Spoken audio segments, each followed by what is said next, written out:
Nješka na Međunarodni dzenj materinskого jazika u ruskim keresture u školi Petro Kuzmjak školjare mali na hodu zos profesorku Anu Rimar bešedovac na temu jak začuvac ruski jazik, kad ho hasnuju pisanju poručenjoh na mobilnim telefonu abo Facebooku.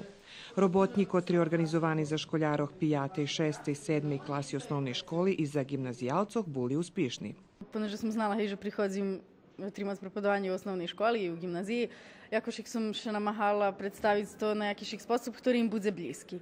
I već sam jakошик pre tej prezentaciju, ktoré imam i sliki toho, jak što oni dopisuju, povedzme, na Facebooku ili na društvenih mrežoh i pre toho sam probovala im ukazati jaki najčastejše hriški pravia u dopisovanju, odnosno praktično u hasnovanju ruskого jazika.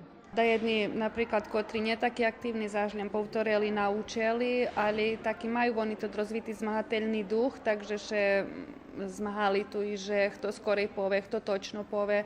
Najmlači u preškolskoj ustanovici Civan preslaveli dzenj materinskого jazika zos pisateljku Melaniju Rimar. Приємне bardzo jedno stretnúce, to nie trvá dlho, telo keľo oni, hej, trímajú koncentráciu, ale naiste vec vidím, že treba písať i za takých malých, tom, že i najčešće može biti, ali im bardzo potrebne.